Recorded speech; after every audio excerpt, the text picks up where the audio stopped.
What's poppin', y'all? Welcome back to another episode of NBA Weekly. I'm your host, Pee Wee the Plug, #1 Knicks fan in the world.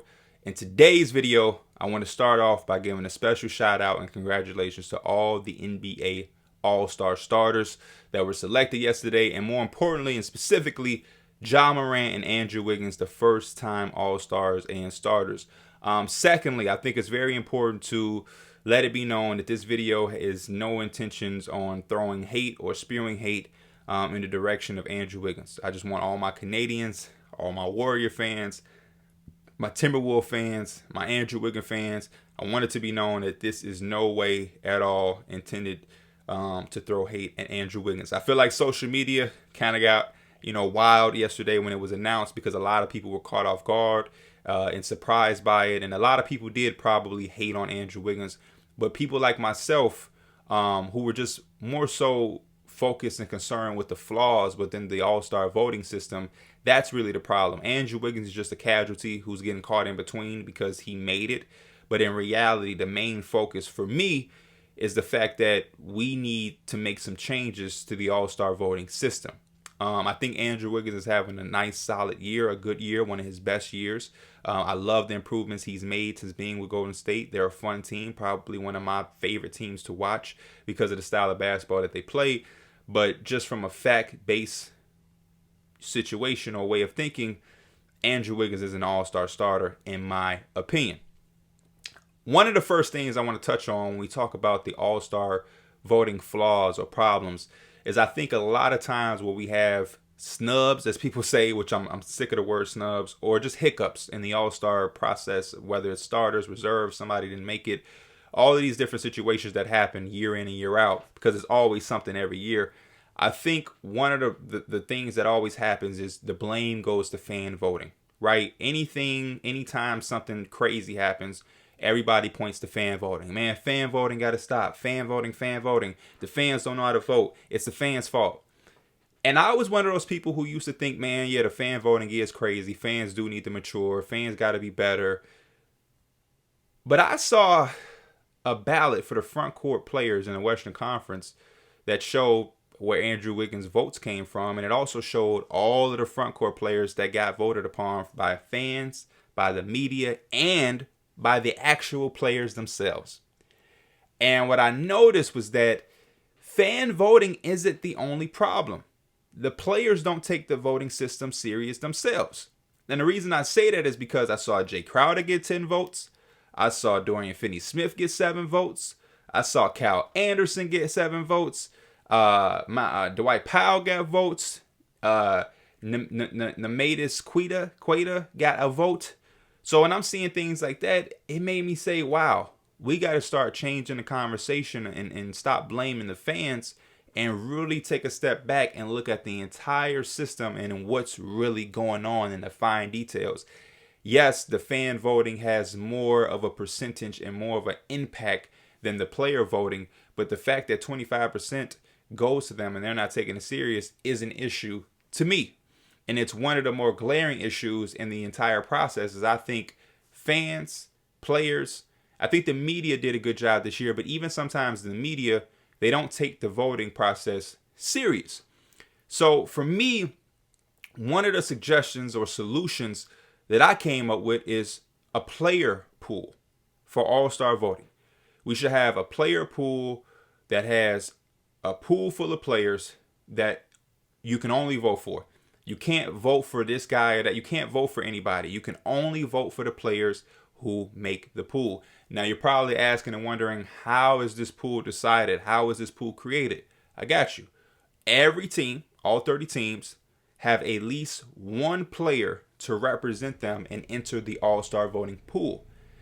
And how that's decided is every team, whether with the coaches, players, whether they want to do the whole entire organization, they all vote among themselves and decide who's going to represent them for the all-star pool. And hypothetically, if it's the Spurs, let's say the coaches and the players and the organization decide DeJounte Murray is our all-star. If we had to pick one all-star to represent our team or one all-star player on our roster is DeJounte Murray, he would enter the All-Star voting pool and represent the San Antonio Spurs for them to have an All-Star.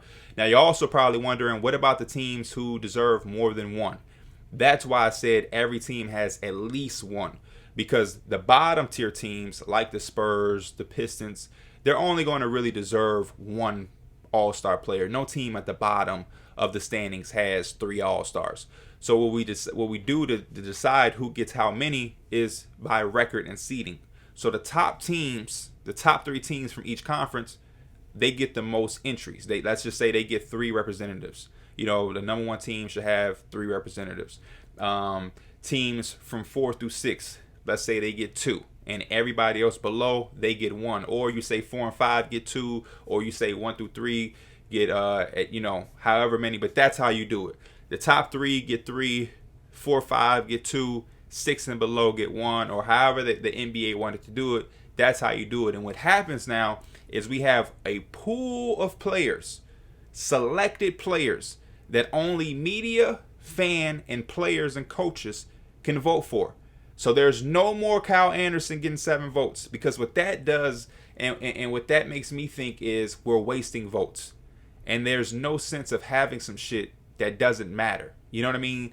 Kyle Anderson having 7 votes, as much as I like Kyle Anderson, is just a waste. Jay Crowder, I love Jay Crowder.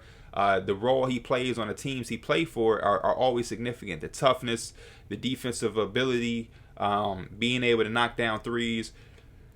Those are important attributes for winning teams, which is why he's usually on teams that have success and are trying to make a championship run. But he's not an all-star. And what we have to do, the NBA, the media, all of us as an NBA community, we have to make this all-star voting system have no wasted votes. So by creating a player pool, you now give the fans, the media, the coaches, everybody who votes, we now have selected people. We can't spend votes on people that don't matter. It's only between these guys, and it puts pressure on everybody to take it serious, even the players and the organizations.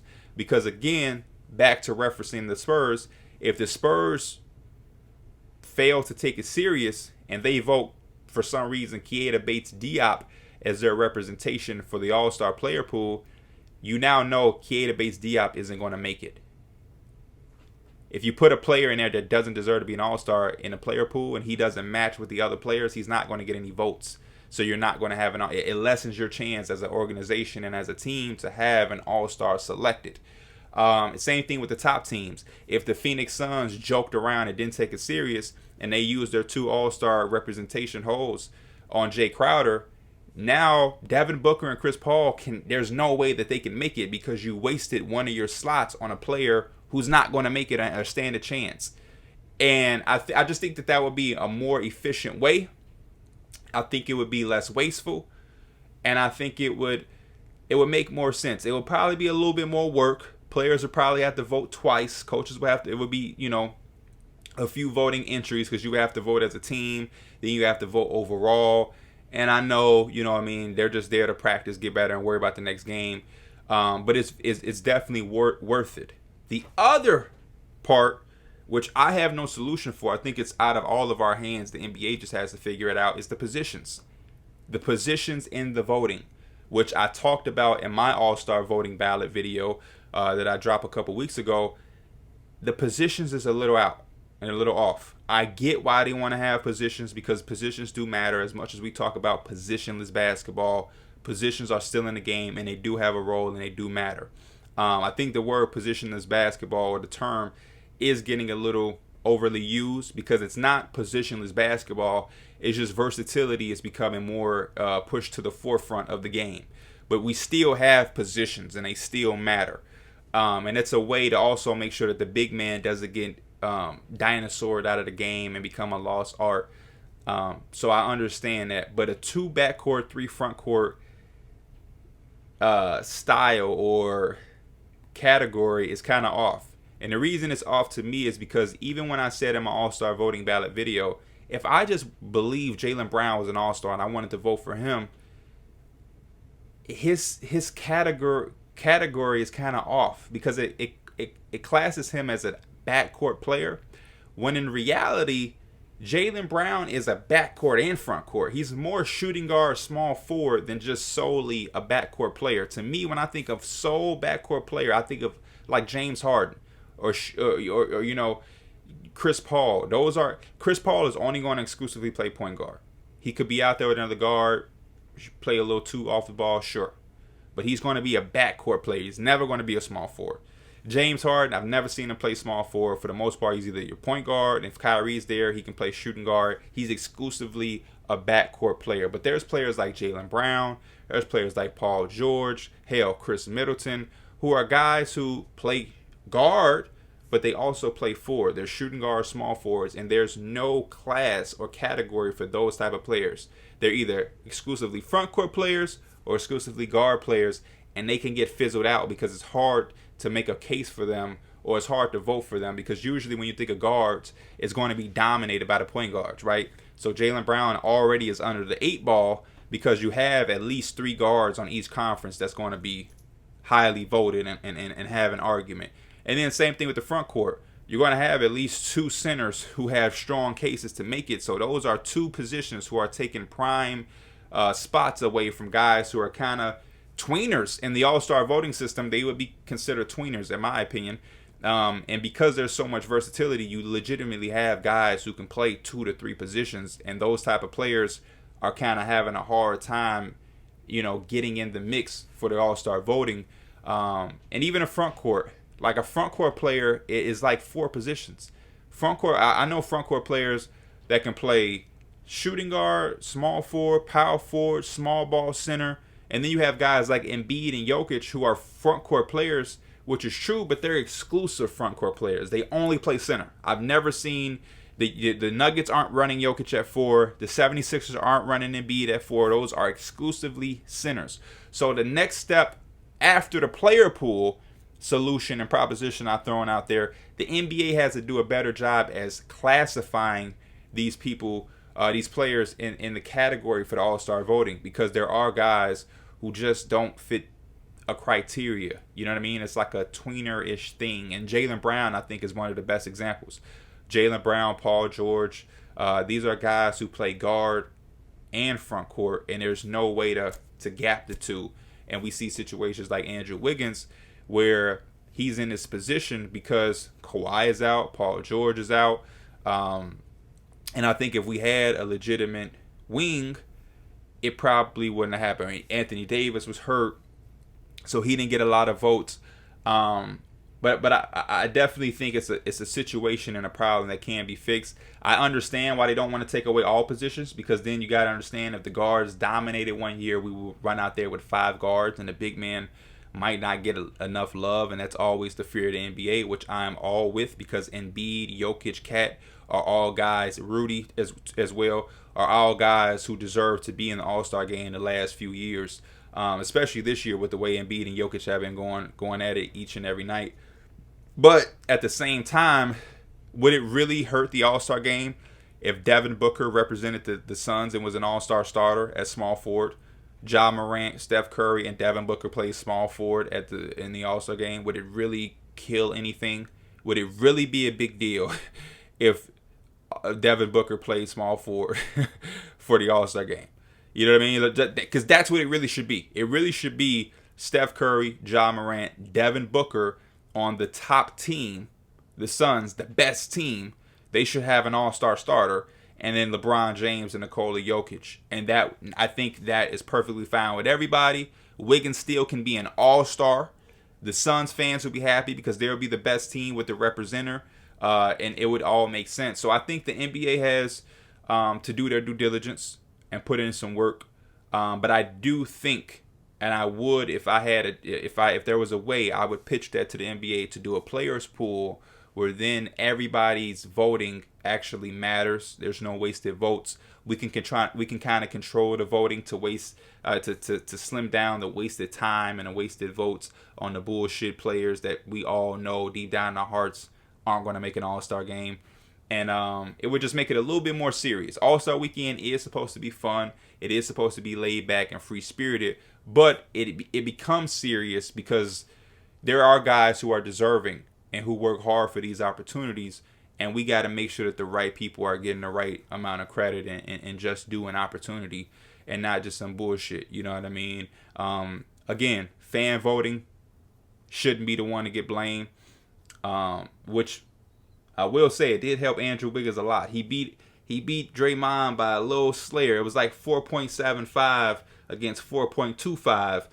And Wiggins, his fan voting was off the charts. The Warriors got a brand ambassador who was a K-pop singer, and coincidentally, the same day this K-pop singer became a ambassador, they tweeted out Wiggins for All-Star. And not to say that is the sole reason why he made it, but it did definitely give him a boost and a help. He also has the entire Canada behind him. So the fan voting does play a part. But if we can centralize it to, a pool of players that are specifically selected as an all-star representative, instead of just voting for, I've saw Neemias Queta, Dorian Finney-Smith. I love Cal Anderson. Cal Anderson, 7 votes from the players. We got to be better. That's my TED Talk for All-Star. Again, I do not like, the whole hating or snubbing and all. It's not my thing. I feel like every year there's this outrage about somebody being snubbed. I'm not here for it. I'm just here for pointing out the flaws. I'm really happy for a guy like Andrew Wiggins. But I do also see the effect and the problem with him being an all-star. When you look at the 10 all-star starters, he stands out crazy with the rest of the pack. So that's all. Let's make some changes. Let's enjoy All-Star Weekend. Let's get back to All-Star Weekend being a relaxing, fun thing and not always some argumentative thing. But let's do our job and clean it up to make sure we get the best results for the fans, so we can have the best time and the most fun. But if you are new to this video or new to this channel, make sure you subscribe for this type of content all the time. I am Pee Wee the Plug. This is NBA Weekly. Let's hit them like buttons and get the likes all the way up. We've been doing a hell of a job. And until next time, I'm Pee Wee the Plug. I'll see you guys later. Peace.